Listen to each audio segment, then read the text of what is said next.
Hello everyone, my name is Lainey Kismet and welcome to my love letter dedicated to my favorite movie of all time, The Dark Crystal.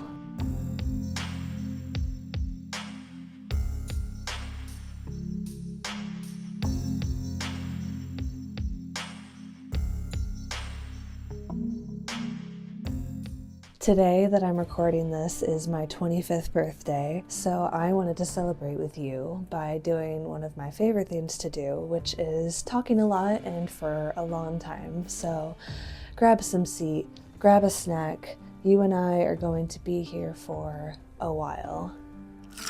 Before we begin, I want to say a quick thank you to creators like Zane Parker, Mally Peace, Media Processing, and Gaming Magic 13 for inspiring me to make this video. The way that they each dive deep into detail in their videos about what it is in their favorite movies that makes them so great makes me feel like I'm sitting with a friend as they're explaining one of their biggest passions to me, which I love a lot. And if you like this video, then you'll probably like theirs too, so you should absolutely go and check them out. I'm the kind of person who completely loses myself whenever I watch a movie, and that was especially true when I was a younger kid. When I watched movies, I literally wouldn't be able to hear anybody or anything around me unless they were trying really hard to get my attention. I was just that absorbed by whatever I was watching. I was 4 or 5 years old when I was first transfixed by the world of The Dark Crystal. And now, here I am, 20 turns around the sun later, to tell you exactly why I have a lifetime's worth of love and passion for this movie.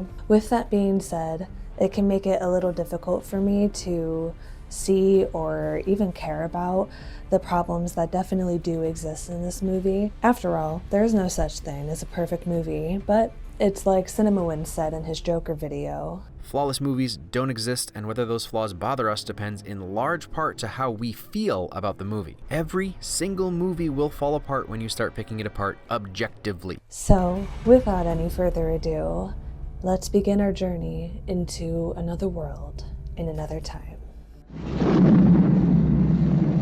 We open on a dreary shot of a gloomy, cracked desert wasteland, with a silhouette of the twisted castle of the crystal looming on a lightning-filled horizon, as a British man narrates that once this world was green and good, until 1,000 years ago, the crystal cracked, and 2 new races appeared, the cruel Skeksis and the gentle Mystics. Check out my mug, by the way. It says Stranger Mystics. It's a little Stranger Things Dark Crystal combination.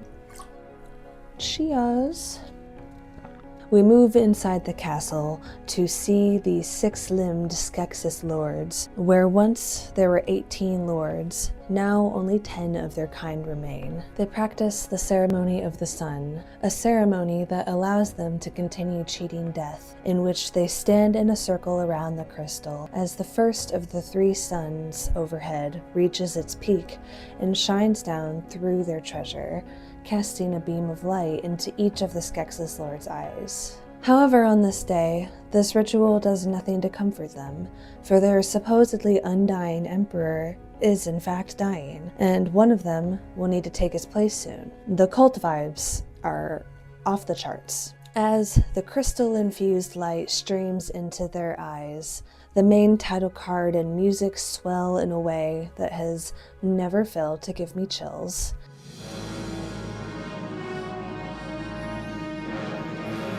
Now, if you've never seen these guys before, I can only imagine what thoughts are going through your head, but one of them is likely, "Oh my God, get back!" The Skeksis design, according to concept artist Brian Froud, is supposed to be part reptile, part predatory bird, and part dragon. All of those are rolled into these fabulous lads. And if you thought they were bad, it's about to get much, much worse, but I won't subject you to that nightmare fuel just yet. We just gotta wait a little bit. In each of these close-ups of the Skeksis faces as the intro credits roll, it freaks me out that there's a part on each of them that's pulsing with their heartbeat. Ugh.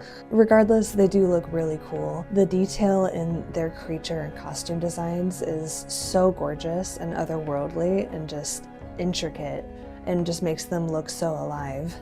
As the first sun moves on, we fade to a shot of the three brothers in the sky and enter into the Valley of the Mystics, also called Uru, six-limbed natural wizards who spend their days repeating their old rituals in a blur of forgetfulness. But on this day, this ritual brings no comfort to them either, for the oldest and the wisest among them lies dying. And knowing that he doesn't have much longer, the mystics summon their only hope in a way that is so weirdly comforting to me.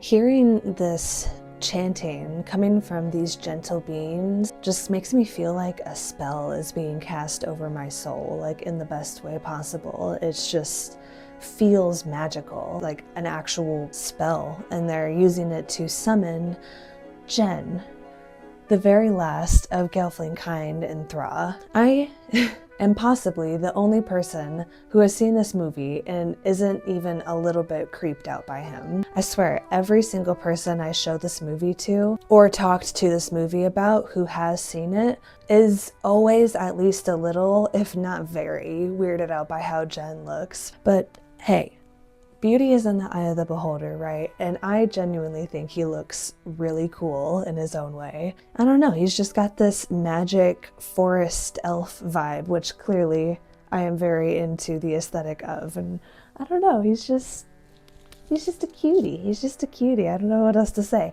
I also love him as a character, and I promise you'll understand more why as we continue, so why don't we?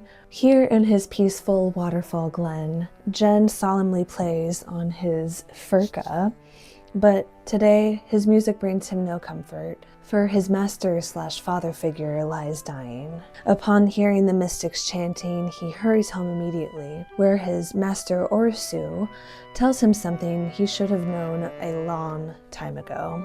He cryptically explains that it was prophesized he would be the chosen one, and he is in danger now. He must go alone, following the greater sun for a day to the home of Agra, to retrieve a crystal shard from her. And if he doesn't, then the Skeksis lords will rule forever and vow to destroy him. Great! Jen understandably feels overwhelmed and in no way ready to begin this journey, so he begs his master not to leave him, but sadly he is now too weak to respond. We cut back to the castle, and the first thing we hear is Lord Skeksil, also known as the Chamberlain, who has a habit of constantly whimpering or exclaiming in a very high pitch for some reason, probably just to grate on the nerves of Skek-Ung, also known as the Garthim Master. I hate your whimper! Together, these two enter the Emperor's bedchamber, where the rest of the Skeksis lords are waiting around for the Emperor to die. Here, Skektek, also known as the Scientist, informs Skeksil that the Emperor, also known as Skekso, isn't dead yet. Even so, Skeksil reaches slowly to try to take his scepter from his bedside and...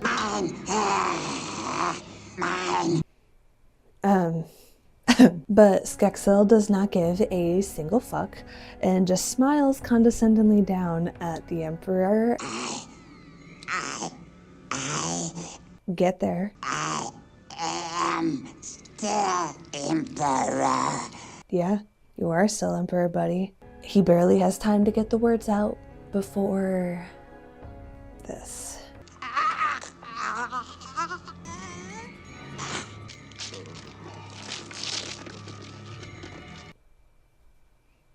No.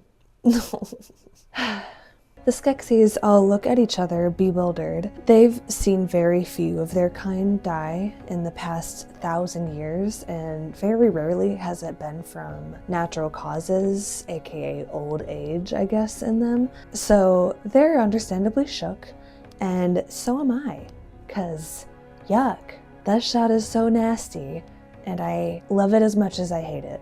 Especially if you don't understand the concept of death as a young kid watching this, the scene is just, it's a lot. But that was part of the point for Jim Henson in making this a kids movie. He said that he wanted to prepare kids for scary things. And I don't know if I would say this shot particularly prepared me for the real world, but it's certainly effective at grossing me out. And what makes all of it so much more unnerving and unsettling is the way that all the Skeksis are just looking around simultaneously like they're eager for him to perish, while also being unsettled that their kind can perish at all. It's gross, it's creepy, and I'm glad that we're leaving this scene now, because now we return to Ursu's body, which is fading away peacefully in glitter, and this is our first hint that what happens to a Skeksis happens to a mystic at the same time. Put a little pin in that for later. So Jen reluctantly agrees to his master's final wish and sets off on his journey as the 9 remaining mystics send Ursu his belongings to wherever it is they go when they pass from Thra. Ur-Ut, also known as the Weaver, plays this interesting string instrument for his friend's funeral as the mystics pray together for Ursu to watch over Jen's dangerous journey. I feel so bad for this poor kid. He's already lost his entire family at an early age, his race and culture completely destroyed before he even got a chance to really know any of them, all because of the Skeksis' greed for power and eternal life. Now, without so much as a day's warning, he is plunged into a reality where he's the only one able to stop the Skeksis from continuing their rule over his world. And now the one who raised him and the person he trusted completely can't help him anymore. Alone for the first time in his life, Jen sets out to seek out the one called Aughra. He thinks to himself that he's not ready to go alone, but then he does anyway. And that is the definition of bravery right there. I am very proud of my boy. In a way, I suppose Ursu has been preparing him for this his whole life. But I think withholding the full truth of his people's past from him, as well as the prophesized future literally destined for him, was extremely unfair, even if the reason he did it was to keep him safe. Now, the Skeksis lords mill about, wondering amongst themselves who will become the new emperor. They're all whispering not so covertly to each other, until Skeksil makes his move and tries to steal the scepter again. It's pretty clear what his intentions are, but this does not sit well with the others, and especially not Skek-Ung, who suddenly challenges him for the position of emperor. And to settle this debate, Skeksil challenges him to something called a trial by stone. This is a duel that requires no combat skills. The only thing that they have to do is take turns hitting a giant stone back and forth with these extremely elaborate swords, and whoever hits it hardest is declared the winner. Easy enough, right?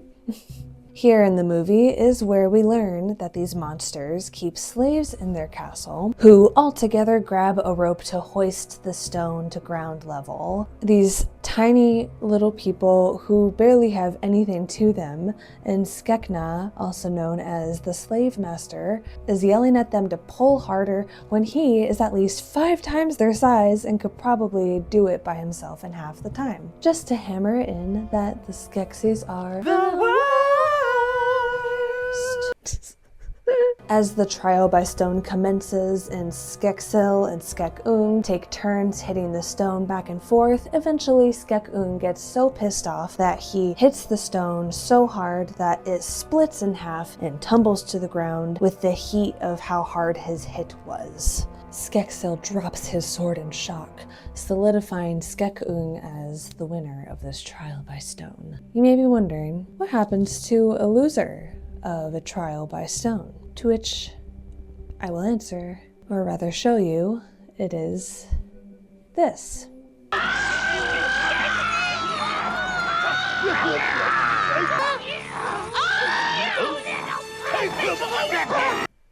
Yeah, this scene, I'm almost positive it gave me minor trauma, because literally What the fuck is this? Conceptually, I get the point of disrobing a Skeksis lord because their robe is part of their position and status in the castle, in the hierarchy of things.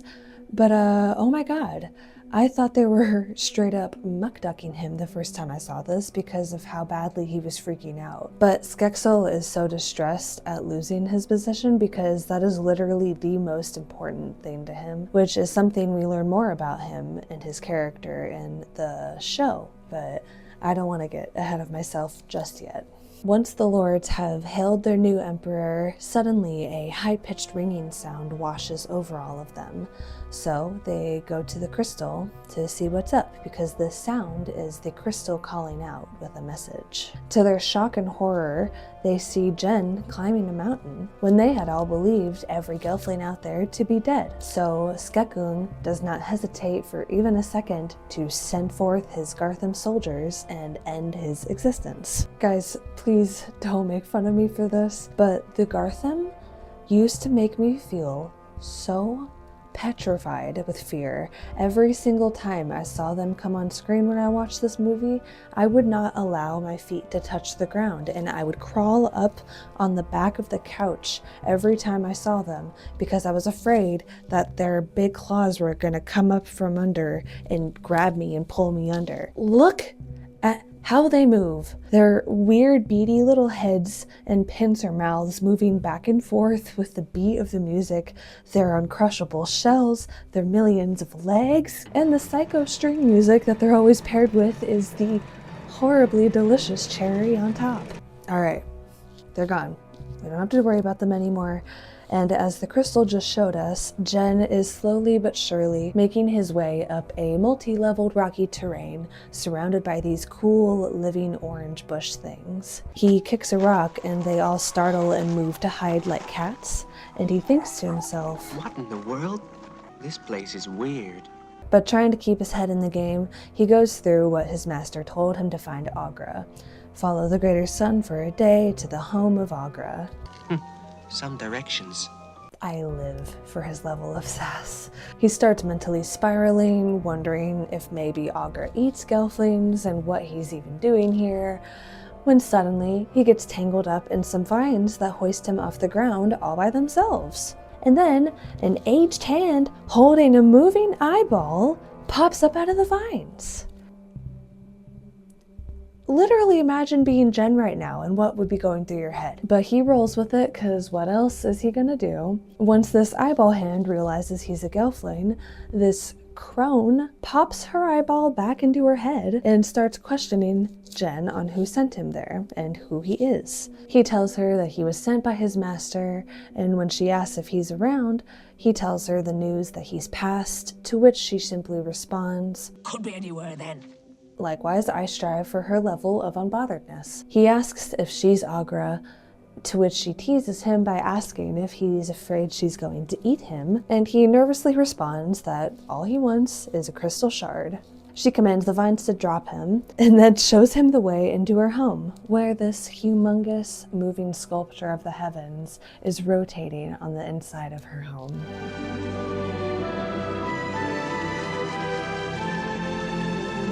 I just want to take a minute to talk about the score here because it is magical. It is so rich and gorgeous at times, and creepy and mysteriously haunting at others. And it always makes me feel perfectly immersed inside a world nothing like ours. This sound in particular sends chills of fear through me. I have no idea what that instrument is. Maybe it's some sort of like digitally altered violin. If you know, I would love to know. But it sounds very alien to me, which, given the lore I know about the Skeksis from the show, is accurate. Yeah, there is an entire prequel show that came out about this movie 37 years after, and it's on Netflix, and it is one of my favorite pieces of media that exists. But I'm gonna have to hold back on my fangirling about that masterpiece for a different video because this one is already gonna be pretty long, so. All right, tangent over. Agra explains to an awed Jen that she makes predictions by looking at her sculpture of the heavens, and then she speedruns through an explanation of how the crystal cracked during the Great Conjunction 1,000 years ago, and now there's another one coming up soon. And since Jen has said not a word since entering her home, she straight up tells him to ask what the Great Conjunction is. What's the Great Conjunction? You tell me. And to which she dramatically proclaims, The Great Conjunction is the end of the world! Oh, the beginning? and begin all the same big change. Sometimes good, sometimes bad. Ah! She warns Jen that he should have his shard chosen before that time comes, and gives Jen a box full of differently sized yet nearly identical shards to choose from. He's not sure at first how to make the right choice. Then he thinks of the mystics chanting, and so he pulls out his furka and plays a few notes in the same key as their chanting was, causing the correct shard to glow with purple light, letting him know which one he needs to get. I'm not 100% sure how this works, but as far as I understand, the Gelfling themselves are directly connected to Thra and thus the crystal itself, because the crystal, before it was dark, was the crystal of truth, and it is the heart of Thra. So Jen, through his music, is able to channel the energy that connects them and cause the crystal to glow. Channeling that energy into the shard through his music seems logically feasible to me. Either way, it's cool as fuck, and I love that it was his masters who inspired him to make the decision in this way.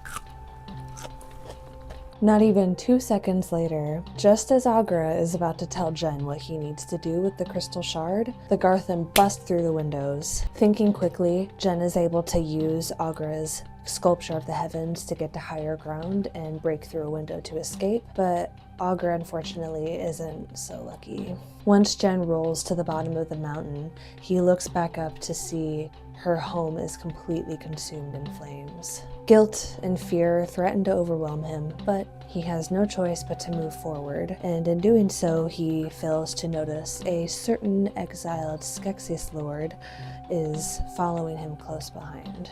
We briefly return to the Valley of the Mystics to see them begin their own very slow journey toward the Castle of the Crystal, because they have heard the call of the crystal as well and have decided it's finally time. For a movie that is literally the first ever live-action movie to have not a single human being on screen, every aspect of this movie just feels so alive and full of character. From the music to the world building, the insanely detailed creature design, and the masterful puppeteering of every single character, creature, and even plant, with how fluidly and naturally all of them move in tandem, and all the little details that are carved into every structure and built into every environment. All these sets took the crew over 3 years to construct, and you can really see that hard work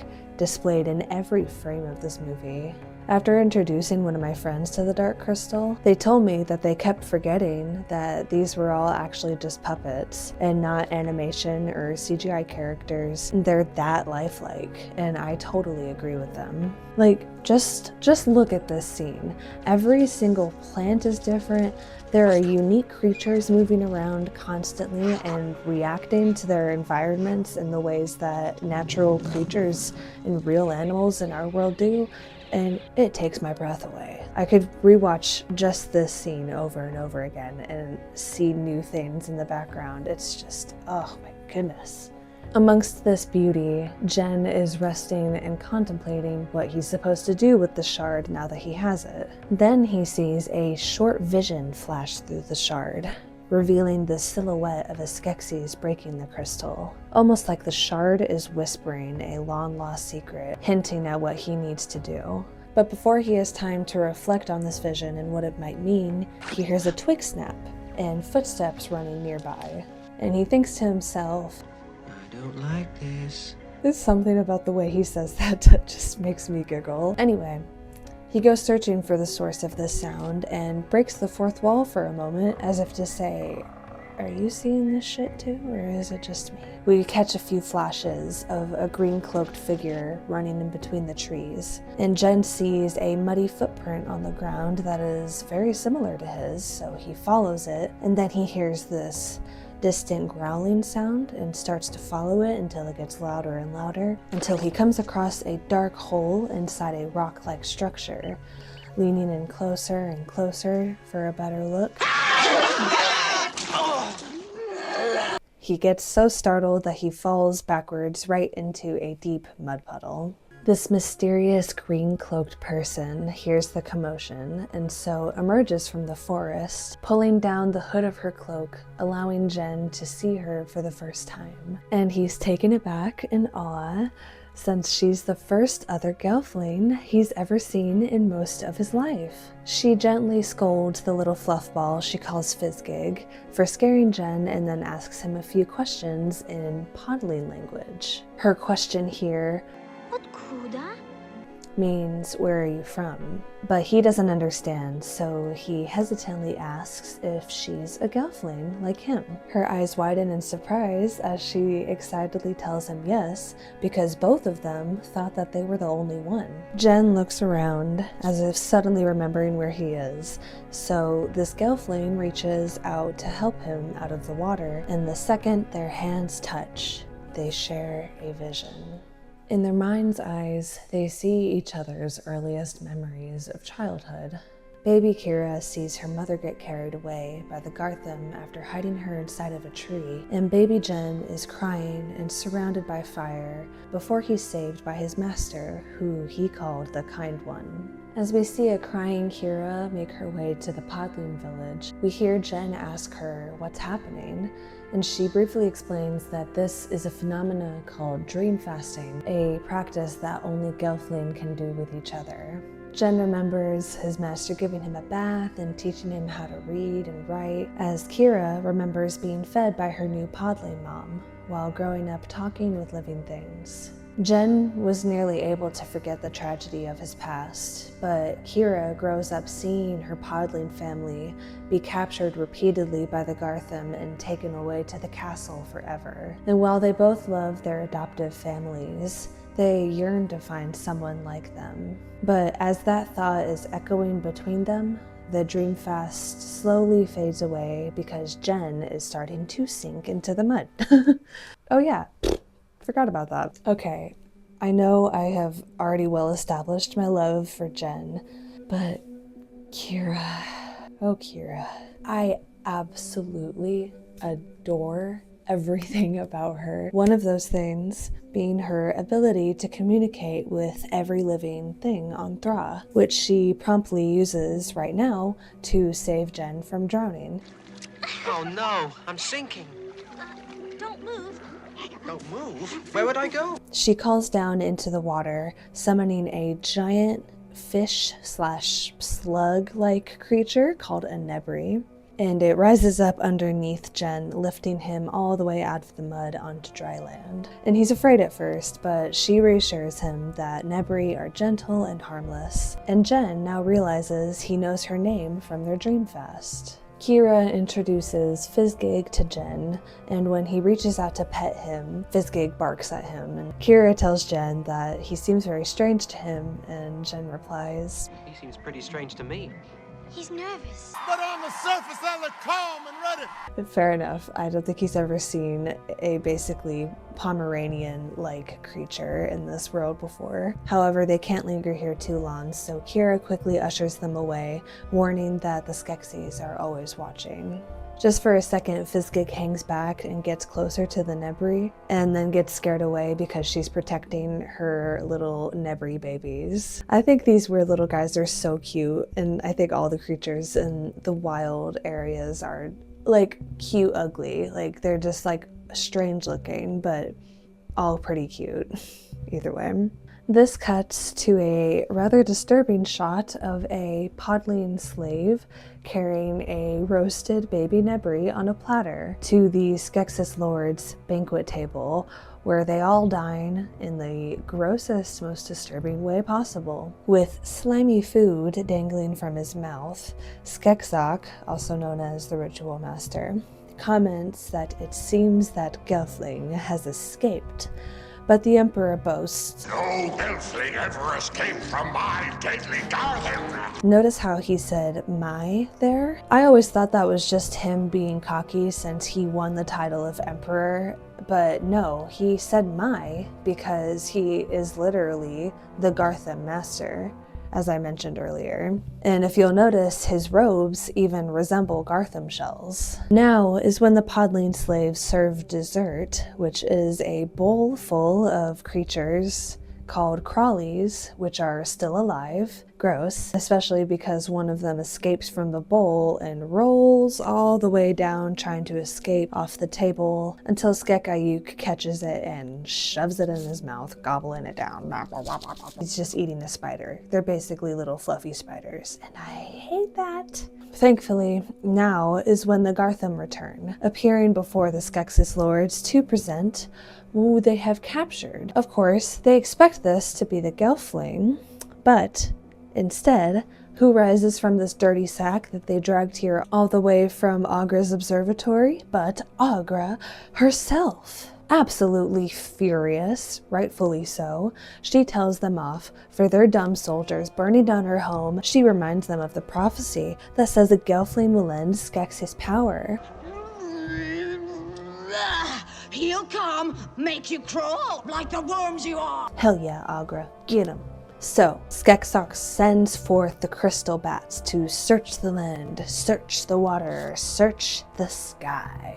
Because what the crystal bats see, the Skeksis also see. Jen and Kira are floating down a river on a boat, peacefully singing and playing music together.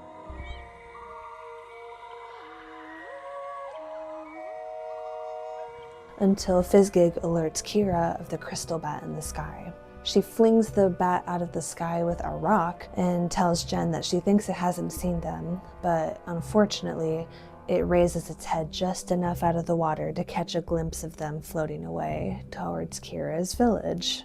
Her clan of podlings that raised her greet them excitedly and invite them inside to eat and enjoy music. When he's given a gift of food, she teaches him how to say thank you in the podling language, which is Falavam. Everyone is having a great time, living it up, while Jen explains to Kira what his master and Agra told him about the Great Conjunction. The great something or other.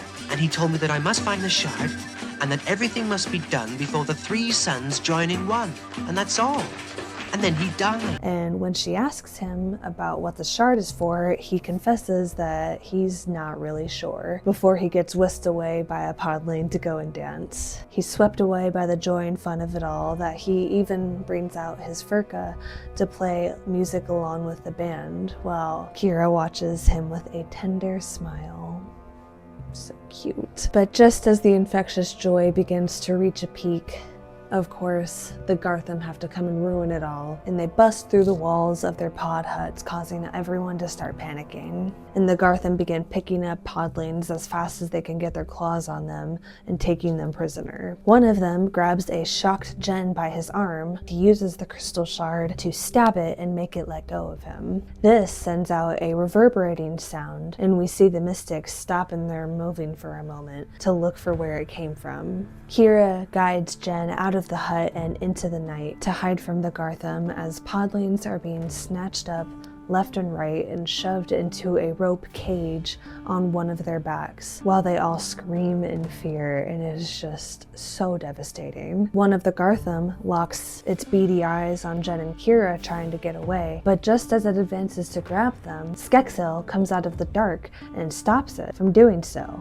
allowing the Gelfling pair to escape. As they run away as far and as fast as they can, Jen asks Kira what that creature was, having never seen a Skeksis before himself. They run until Kira declares that they won't be able to find them in this thick foliage, allowing them a little bit of time to rest. And here's where Jen breaks down, or the overwhelming guilt he feels that he's the one the Garthen were after, and now not just Agra's home has been destroyed, but Kira's village has too, and he just feels responsible for all of it. And so, in a fit of anger, he chucks the shard away, wishing he had never even heard of it. Kira tries to stop him, but then notices the injury on his arm from the Garthen grabbing him. So she tends to his injuries with some moss, while also trying to comfort him by saying it's not his fault, because the Garthen have always come.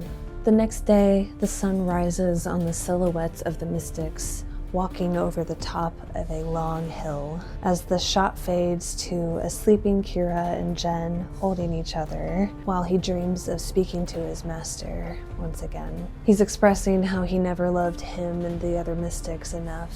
And out here in the world, he just feels confused and lost, and unprepared for everything he's witnessed so far. And as they wake up, Jen asks Kira where they are, to which she simply responds, "Safe." He somewhat sarcastically replies that he doesn't think anywhere is safe anymore, which is fair, but it saddens me to see his innocent view of the world become more cynical the more he goes through. I think Kira is able to keep a bit more of a positive attitude, because the Skeksis' violence have been a constant in her life since she can remember. Meanwhile, Jen was tucked away in the Valley of the Mystics, so he isn't quite as used to seeing all of this carnage all of the time the way she is, so it's weighing a bit more heavily on him, which makes sense. Jen looks around where they slept, and in the daylight, he can see that they are surrounded by Gelfling ruins. Kira calls it the houses of the old ones and says that they don't go in here anymore because a long time ago, some really bad things happened. Despite this, they venture further inside, where Kira sees a throne room and a throne in the center of it. She goes to sit on it, which is actually really significant because as far as I can tell, it looks like the symbol on her garb is the Vaprin symbol, and in the show it talks about the 7 different clans of Gelfling, and the head of them all was Vaprin. The All-Maudra sat in this throne. She was essentially the queen of all the Gelfling. So if Kira has Vaprin blood and she's sitting in that throne now, it may just be her ancestors, and she could very well be the true heir if she's the only surviving one. So it's simultaneously really sad, but really, really cool. It's a cool little Easter egg if you know that lore. And honestly, I think she just looks so right sitting there because she is a queen, all right? Jen calls her over to look at a carved mural on the wall, depicting an image of what looks a lot like the shard. Kira asks what the funny marks are around it, and he tells her that it's called writing, or words that stay, as his master taught him. When he reads it aloud to her, it says, "When single shines the triple sun, what was sundered and undone shall be whole, the two made one, by Gelfling hand or else by none." Suddenly, it clicks for both of them that the shard is a piece of the dark crystal, and Jen has to heal it by putting the shard back where it belongs. And just as Jen realizes that this is what his master meant all along, Skeksil makes himself known to them, scaring them both into trying to run, but he tries to convince them to stay because he's a friend. Yeah, okay, buddy. And that the prophecy they just read is the cause of all this trouble. Jen demands to know if that is why they killed all Gelfling. Skeksil tells him yes, but only because the Skeksis fear all Gelfling. Jen says, "But you're a Skeksis." And Skeksil tries to explain that he's their friend, since he saved them from the Gartham. Skeksil implores them to listen, explaining he's an outcast, and if they come with him to the castle, he'll make peace and will no longer be shunned. Jen tries to leverage this offer, asking if he'll stop the Gartham attacks if they come with him, but Kira shuts it down, not allowing Jen to fall for Skeksil's manipulation. While Jen may have been a bit more naive to their ways, now thanks to her, he isn't anymore, especially after all he's seen on this journey. And in response to Skeksil very creepily over Kira's shoulder going, yes, yes, just say yes. Over and over again he shouts, yes. No! Grabs Kira's arm and runs away with her and Fizzgig deeper and deeper into the forest to escape him. Now that Jen knows what they have to do, they need a fast way to get to the castle, so Kira summons these creatures called Landstriders, and they are my favorite creature in this whole movie. I think they are so majestic, and I love how tall they are, and they can go super fast. And there's a really funny behind the scenes clip of what it looks like for them to be puppeteered. The person puppeteering it has to be on four-legged stilts and had to learn how to like walk and balance that way in order to make these creatures come to life. It's just mind-blowing seeing every bit of dedication and hard work that went into every part of this movie, and I will never stop talking about it. Kira climbs onto the back of a Landstrider and proclaims that they'll take them both to the castle. Jen tells her that she doesn't have to go, but she says, I know. she's fully willing to go to the castle, despite the fact that her mother was taken there and killed by the Skeksis. Like, she is so brave and just ready to jump into action. She doesn't even think twice about it. So Jen says, All right, together then. in contrast to when he started his journey, and he started it by saying, All right, alone then. now he says, all right, together then. Ow! Be still, my heart. And poor Fizzgig begins to throw a fit when Kira says he needs to stay here, and this will never not crack me up. His mouth is just so big, and he's stomping his little feet, so who could say no to that? Kira relents and allows him to hop on her Landstrider, warns Jen to hold on tight because off they go, and they gallop off in the direction of the Castle of the Crystal. Jen jokes that the prophets didn't say anything about this, and Kira says, Prophets don't know everything. and now we get a glimpse into the most horrifying part of the Skeksis' practices in order to keep themselves young. We move into this terrifying lab filled with creatures looked after by Skektek, where he is draining the life essence from multiple podlings using the power of the Dark Crystal. It just makes me so sad seeing and hearing how terrified all these podlings are, and what makes it worse is that their fellow podlings' minds and bodies are now enslaved and helpless to get them out, and they're brainwashed by the crystal's corrupted power to follow the Skeksis' orders. I literally see the life leave this poor podling's eyes and body, and he's helpless to do anything about it, being strapped into place, and he can't physically pull his gaze away from this corrupted light. It's and Skektek even has the gall to say that he's very lucky because only the Emperor can drink his essence, which is being drained into a bottle right next to this torture chair.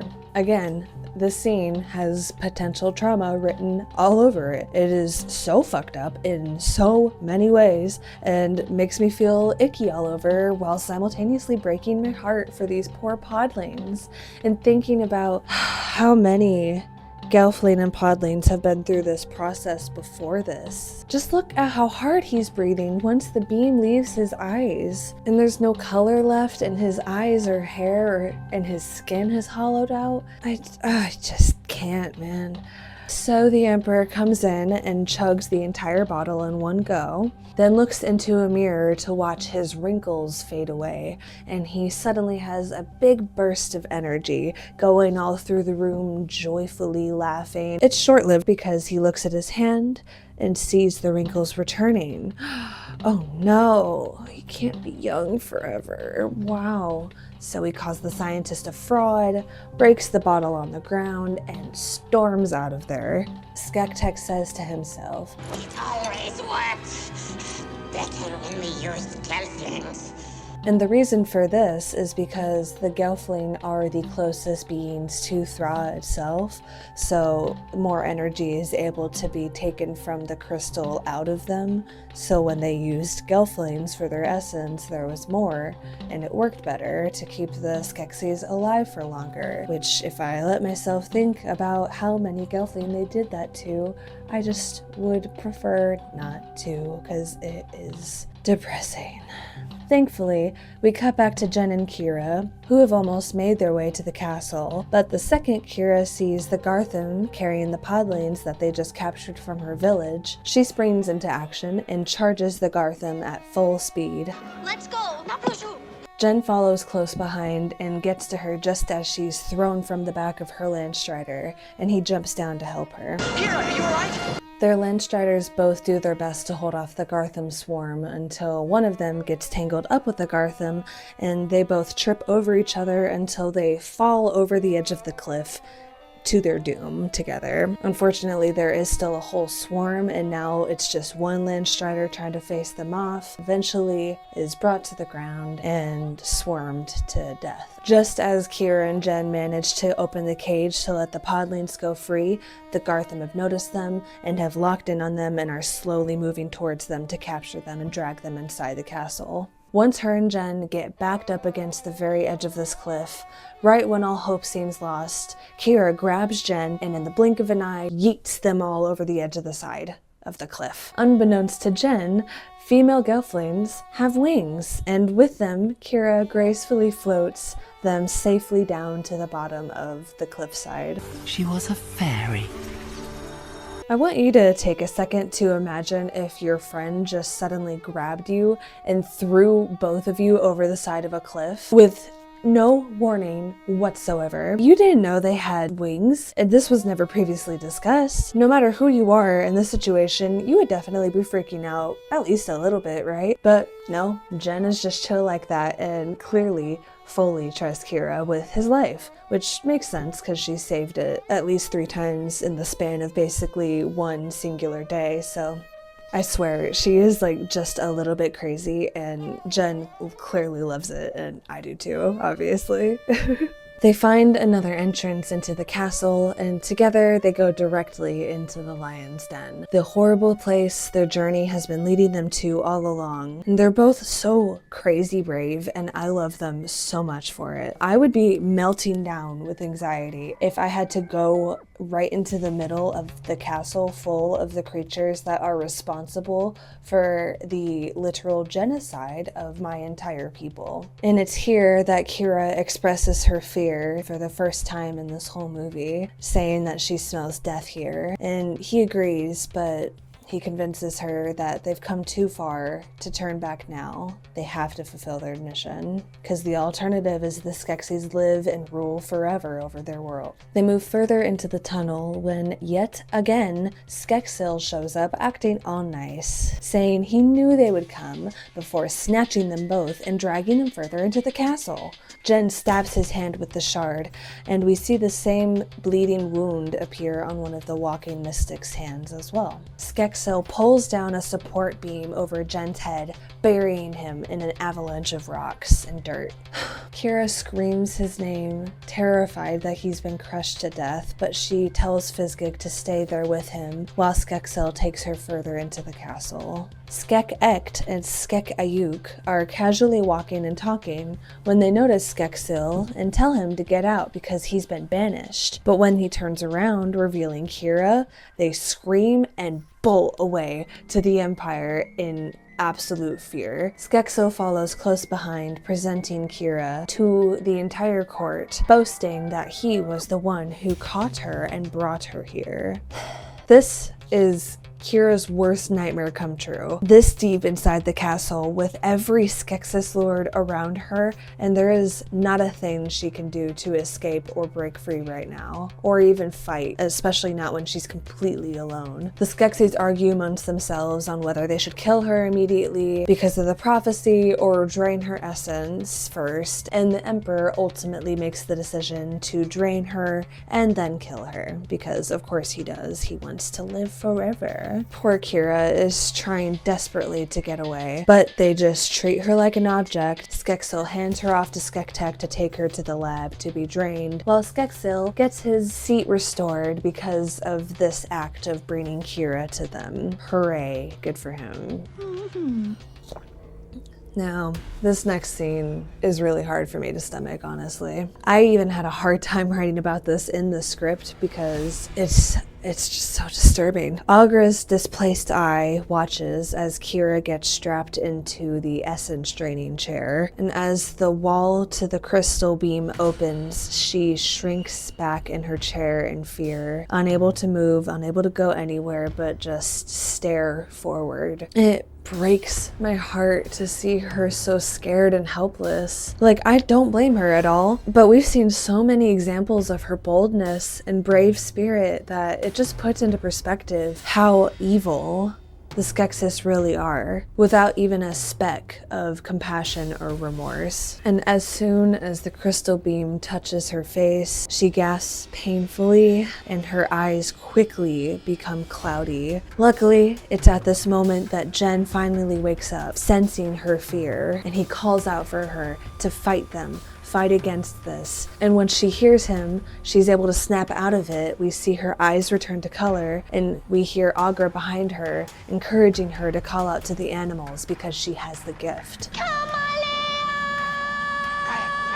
Her animal calls send every caged creature in this place into a frenzy, allowing them to finally break free and swarm all around Skektek. He tries to get them off, but there's too many, and he collides with the levers on the wall, controlling the crystal that's draining Kira, and it moves, setting her free from that anyway. The creatures continue to swarm Skektek just as he trips up and loses control over his footing, and he tumbles backward into the cavern of lava below. Fires of Mordor. As soon as he's gone, we see one of the mystics flash and disappear, and now only 8 mystics remain.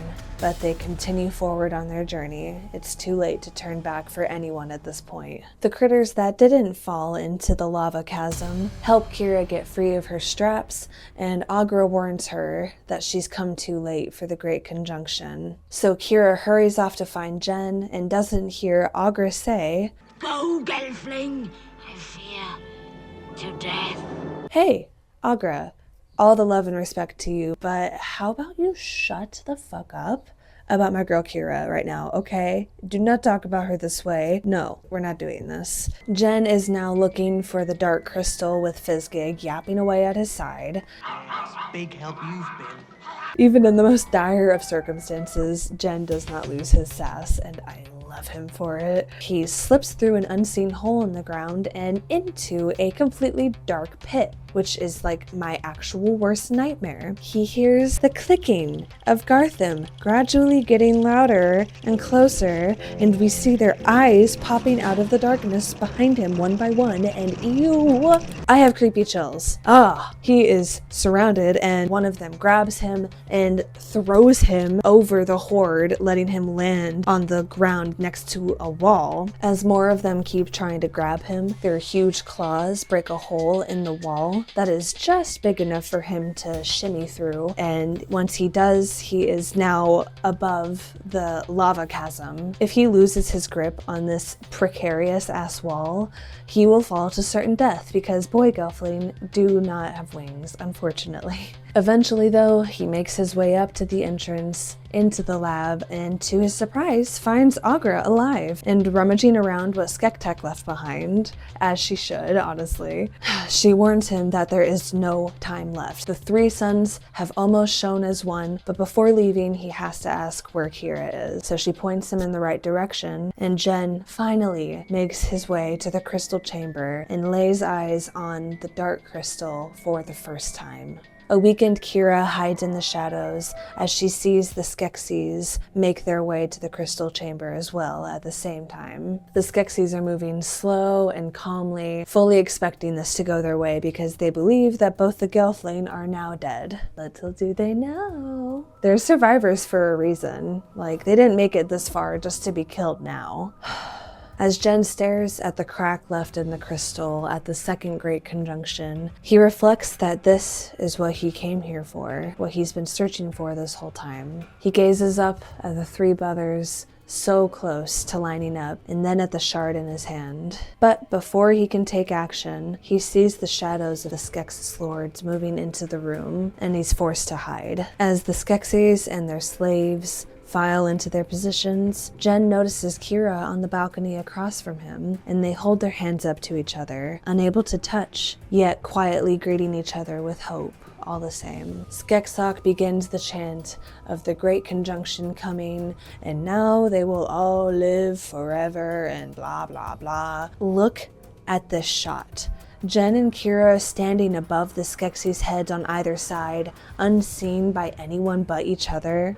The crystal floating in the very center. All three of them, Jen, Kira, and the crystal, are on the precipice of a huge change for their world. And whether it will be good or bad, only fate knows. Unfortunately, Fizzgig chose this exact moment to find Kira and is barking in excitement of being reunited with her. Listen, Fizzgig, you're cute and all, but you have been exactly zero help this entire time. And now all the Skeksis are panicking of not seeing just one, but two Gelfling looming among them, ready to destroy their plan that's been 1,000 years in the making. The Emperor summons the Garthim, forcing Jen to escape by jumping straight on top of the crystal, but the force of impact makes him drop the shard to the ground. Just as the Emperor is about to grab the shard, Fizzgig has his first useful moment and bites onto his hand, but gets shook off and thrown into the lava chasm for his efforts. So much is happening, and I've not even done yet. Not even hesitating for a second,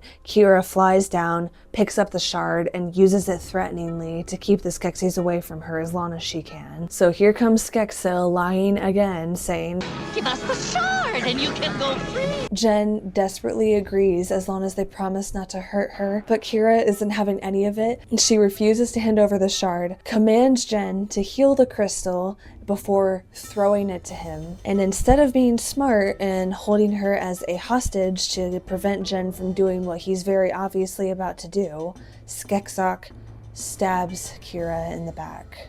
Jen catches the shard right as Kira falls to the ground from her fatal wound. Jen gasps in horror as Kira looks up at him crying in pain and quietly says his name for the last time before falling down dead. Jen quietly says her name one last time before looking up at the three suns, aligning at last. They shine a bright light down on him in the crystal, holding up the shard and screaming in rage with nothing in the world left to lose as he plunges the shard down, returning it to its rightful place in the crystal of truth. An explosion of light throws him to the ground with the impact of the crystal healing after 1,000 long years of corruption. With the healing of the crystal, all the Podling slaves have the light and life return to their eyes, and the Garthim soldiers fall apart completely. The Skeksis are all running around like headless chickens, while Jen's entire focus at this moment is holding Kira's body close to him, consumed with grief, despite their mission finally being fulfilled, and he only looks up again when he hears the mystics chanting as they enter into the crystal chamber and form a circle around the crystal. Meanwhile, Agra is still chillin', unbothered in the lab while the castle is literally falling down in pieces around her. Again, someone please help me. How do I get this level of unbotheredness? I love her energy so much. And luckily, she hears poor Fizzgig hanging outside in the crystal chamber, who had managed to grab onto something, and she's able to help him get to safety. Once the Uru have formed a circle around the healed crystal, they channel its power, and from each mystic, a beam of light touches each of the Skeksis' back, stopping them in their tracks. The Skeksis are pulled backwards towards the mystics as they rise up to their full height to embrace their Skeksis counterpart, and then the two merge to become one, revealing their true forms, called Orskeks. The 8 Orskeks float around the crystal, as a bewildered Jen witnesses the third Great Conjunction come to an end at last, and he's able to behold a new beginning. Y'all, I'm telling you, this scene had me stressed out as a kid. Jen holding and crying over Kira's body amongst all of this chaos shatters my heart, thinking about how guilty and completely alone he must feel in this moment. Despite none of this mess being directly his fault, how can he be expected to comprehend that through the crushing grief of losing the only other person in the world who could possibly understand him? Kira literally sacrificed her life to save the crystal and their world. With that being his mission, there's just no way he doesn't blame himself for her death, and that just, I can't do it. And now he's the very last of his kind left on this world. How could he feel anything other than so empty from the sheer loneliness after waiting his whole life to meet someone just like her? Agra excitedly proclaims a line from the prophecy upon seeing the Urskeks in their original state. What was sundered and undone shall be whole, the two made one. I believe the two made one line in the prophecy applies to the Skeksis and the Mystics rejoining, as well as the shard and the crystal. The two beings couldn't be made one until the reason that separation happened was itself undone by Gelfling hand. And the reason it had to be done by Gelfling hand, I theorize, is because the crystal is the literal heart of Thra, and like I said already, the Gelfling kind are closest to Thra, and their life essence is so closely tied to Thra itself, at least more than any other species on this planet. So it had to be healed by a Gelfling, or else their world would have just completely died. The Urskeks tell Jen that they are once again whole, thanks to his and Kira's courage and sacrifice. They admit to Jen that in their arrogance and delusion, they shattered the crystal and caused their world to split apart. But now, the true power of the crystal has been restored. They tell him to hold her close to him, for she is part of him, as they are all part of each other. I truly love this scene so much. It makes me cry if I think about it too hard. It is just so tender and lovely, seeing how gentle and caring Jen is with her. And the first person Kira sees coming back from death is Jen, looking at her so relieved and joyous at seeing her come back to life. Like, I can't even imagine how incredible that was for both of them to get to experience after suffering so much agony at losing every person in their lives. I love seeing their love blossom at the very beginning of this new chapter in their journey together. So now with all of that settled, the Urskeks grant both Jen and Kira the gift of immortality before departing back to where they came from. We leave you the crystal of truth. Jen and Kira watch as the Urskeks ascend, becoming smaller and smaller, back to the heavens, leaving the new king and queen of Thra to heal and remake their world in the light of the crystal of truth.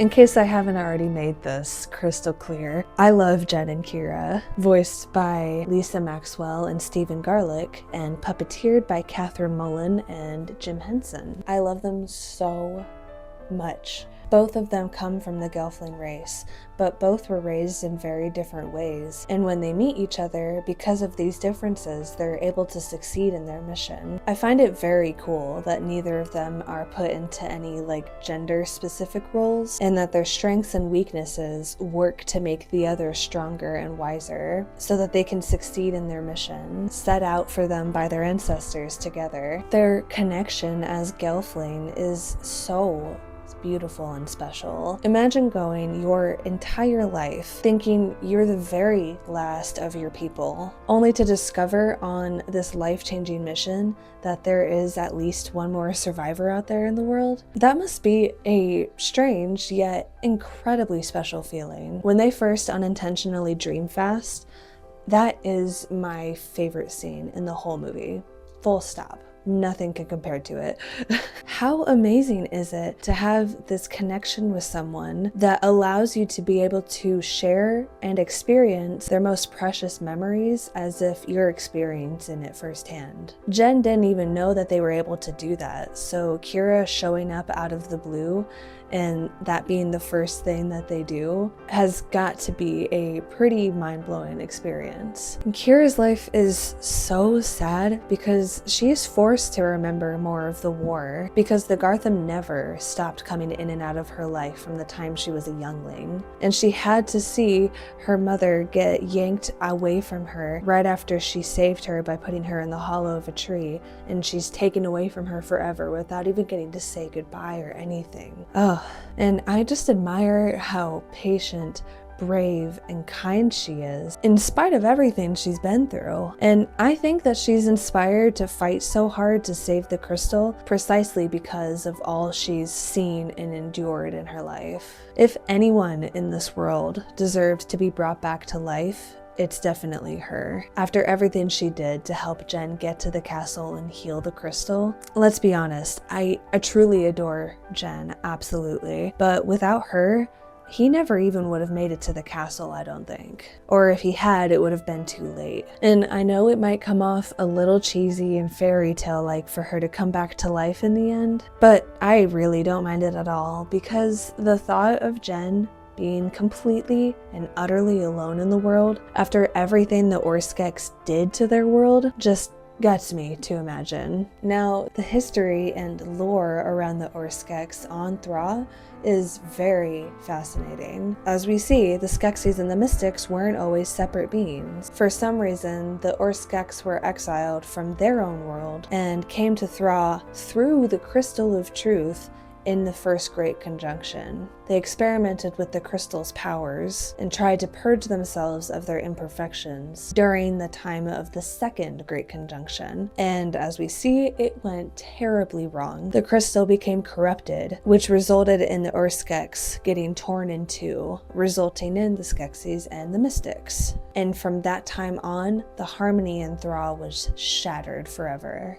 Over time, the Gelfling were all brainwashed by the Skeksis' lords to be loyal and protect them. One day, the Skeksis realized that the crystal was no longer providing the life-sustaining magic they needed, so they corrupted the crystal further in order to use it to drain life essence from Gelfling and use that to keep them alive longer, which of course ends up killing the Gelfling, and their life essence isn't able to return to Thra when they pass as it usually would when they would die of natural causes. Since the Gelfling themselves are connected to Thra and their energy is supposed to go back into Thra once they die to continue the natural cycle, as soon as the Skeksis begin using their life essence for their own, the balance is broken beyond devastation and the land is corrupted by their evil. I want to point out this line that Orsu says to Jen in the very beginning. To save our world, Gelfling, you